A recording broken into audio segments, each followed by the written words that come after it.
Hello everyone, hope we're all good. Big shout out to KR Couriers and Transport Limited and the big thank you to everyone who likes, shares, comments and subscribes to the All or Nothing podcast with myself, Billy Moore. Today I've got in the car Ray Gilbert. Now Raymond spent 36 years in prison for a murder in Toxteth, Liverpool, just off Lodge Lane by the bingo of a bookies that got stabbed 19 times. Now Ray was falsely, gave a confession falsely, coerced, bullied into it. Yeah. And has claimed his innocence ever since. So he spent 36 years. You could have got out sooner, couldn't you? I could have got out in 1996 if I'd just gone, yes, it was me, but no. So you got locked up in 1981? Yeah. Wow, so back in the day, police back then were...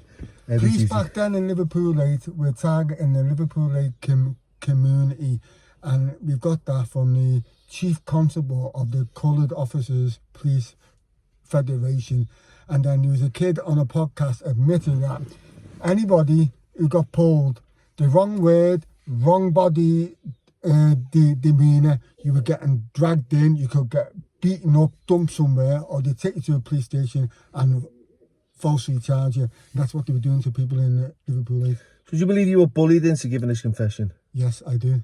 And threatened? Yes, I do. Because in that day, there was no notes getting took down. The first two interviews happened in the cells.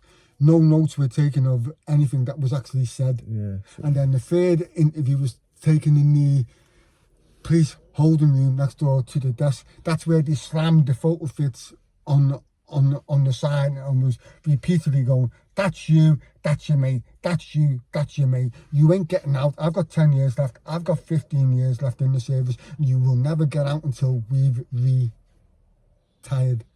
Yeah, and it went from there. And there was no evidence to support the allegations. So there was no forensics, there was no DNA, there was no fingerprints, there was no nothing, was there, right? No. There was just you sitting, by the way, sitting in a cell. I sound like I'm shitting.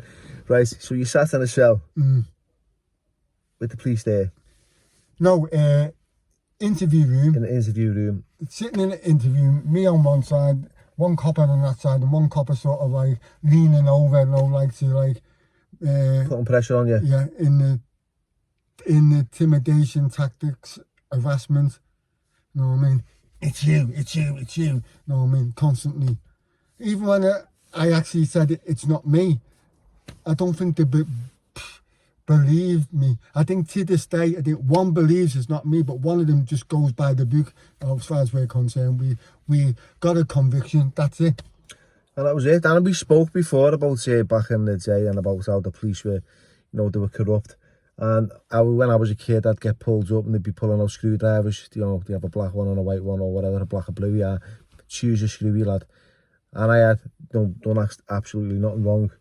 And I'd be getting nicked for unauthorised taking of a motor vehicle, UTMV back then, unauthorised taking of a motor vehicle or handling or possession, and I hadn't actually committed a crime. So it was all about stats and that, but that was a big one, the murder, lad, know what I mean?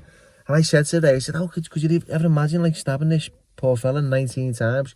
You would have been covered in blood. You would have been covered in blood because whoever done it, the man was tied up in a rope, and the way he was tied up, the knot, we've tried to draw the knot and put it out there so people to see. Some people think it might be someone who's got experience of working on a dock, someone who's been at sea, or it might have been someone who got experience from the cadets or something like that. But there was boot prints or the footprints didn't match us. There was bags on the floor with money in. He supposed to have had hair in his hand. So whose hair was that? We don't know. There was a envelope from somewhere with prints on it. We don't know who those prints belong to, but the police are supposed to have that in one of the boxes. But they're supposed to have 6 slides. We've asked them to do DNA testing, and the CCRC attitude is, we won't get nothing off them. They might be contaminated. Yeah, you see cold cases from years longer than mine getting DNA. So what are they afraid of? If they do DNA and it's not my DNA, but it gives them someone else's DNA, well, that puts them people at the actually scene. You know what I mean? It doesn't put me there. So it's got to put more doubt on the conviction. Yeah. So Raymond was just done like a full podcast. I'm going to put that up soon so you can get to see it. Just thought to get him in the cardboard. Because he's just travelled all the way from Yorkshire, man. So I appreciate that, by the way, nice mate. one, no Thanks, problem. thanks for coming down. And, once again, he shared his story before when I first met you on when I first started my podcast a few years ago now. And a lot's changed over time. Well, we wanted to update you because people have come forward and spoke to us from 40 odd years ago. Yeah. And we were like that. And some of them we've traced ourselves and said they've got serious concerns about the case.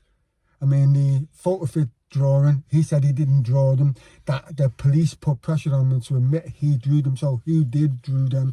Someone else has confirmed a conversation did happen in the flat where people were discussing after the murder happened what took place in the bedroom, that someone left the flat for their own fear and safety.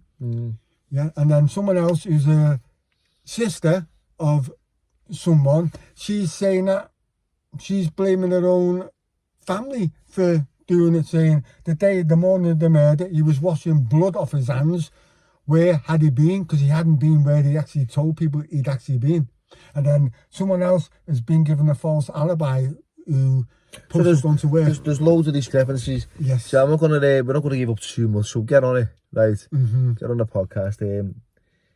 And think you. But we just want to say, if you want to get involved, email me at raydgilbert03@gmail.com. I'll put that you in can the go and description. watch my YouTube, or you can subscribe to my channel if you want to get me some more people. I've actually lost a fucking few of late. I don't know why. I haven't put nothing out for a while. You need to put the content out there. But yeah, Ray, thanks, mate. Thank you, Billy. Here's Nice that, mate. one. Ta-ra.